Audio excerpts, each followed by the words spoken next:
વડોદરા શહેર તરસાલી વિસ્તારમાં સોસાયટીમાં છેલ્લા 6 મહિનાથી પીવાના પાણીની સમસ્યાને લઈ અનેક વખત લોકોએ વોર્ડ નંબર 19ના નગરસેવક ઘનશ્યામ પટેલ પાલિકા ખાતે લેખિતમાં અને મૌખિકમાં રજૂઆત કરવા છતાં પીવાના પાણીની સમસ્યા હલ ન થતાં સોસાયટીના રહીશો દ્વારા વોર્ડ નંબર 19ના કોર્પોરેટર ઘનશ્યામ પટેલને ટેલિફોનિક ચર્ચા કરવામાં આવી હતી। ત્યારે ઘનશ્યામ પટેલે કહ્યું કે તમે મીડિયાને બોલાવી અમારું નાક દબાવવાનો પ્રયાસ કરી રહ્યા છો અને કહ્યું કે તમારાથી જે થાય તે કરી દો તેવું કહીને ફોન કટ કર્યો હતો। ત્યારે સોસાયટીના રહીશોમાં આક્રોશ જોવા મળ્યો હતો।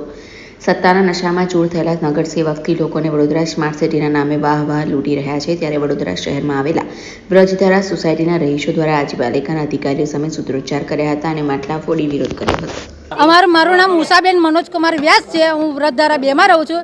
172 નંબર L મારી ટાંકીઓની અંદર પાણી અમારા આખા 3 મહિના 4 મહિના થઈ ગયા, પણ 3 મહિનાથી પાણી બિલકુલ નથી આવતું। અમારા સાહેબ, અમે પાણી માટે અમારા પ્રમુખ સાહેબને અમે બધા રોજ કહેવા જઈએ, પ્રમુખ સાહેબ કે અમે કહીશું એ બી કેટલી અરજીઓ કરી, ફોનો કરવા, કોઈ એમનું બી સાંભળવા તૈયાર નથી। એટલે આજે અમે બધા બૈરા ભેગા થઈને અમે આ વિરોધ કર્યો છે સાહેબ।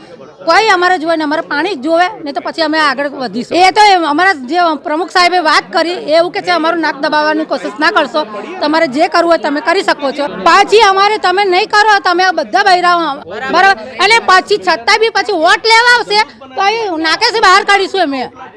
આજે ભાજપ આવી છે ને અહીંના ચરી ખાવાવાળા, તાર તો ભીખ માંગે છે, 2 આંગળીઓ કરે છે કે 2 રૂપિયા ભીખ આપો।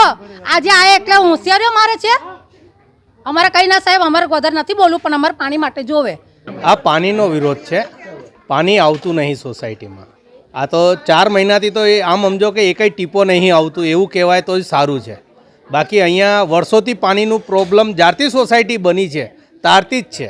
કોર્પોરેશનવાળા સાંભળતા નહીં। અમે અરજીઓ આપી છે, લખિત અરજી આપી, ઓનલાઈન ફોન કરીએ છીએ। મેં પોતે ફોન કર્યું તો કે તમારા વોર્ડ ઓફિસરને જઈને મળો।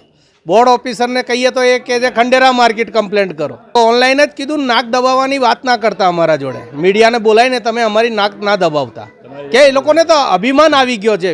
ભારતીય જનતા પાર્ટીની આખી સરકાર છે તો એ લોકોને અભિમાન આવી ગયો। સ્માર્ટ બરોડા બનાવવા માંગે છે। ખાડાઓના ઠેકાણા નહીં, પાણીના ઠેકાણા નહીં, રોડ ઉપર ખાલી આ પેલું મોબાઈલથી સેલ્ફી લે આવું બનાવીને બસ લોકોને દેખાડે છે કે સ્માર્ટ બની ગયું, પર ઘરમાં પાણી નહીં આવતું।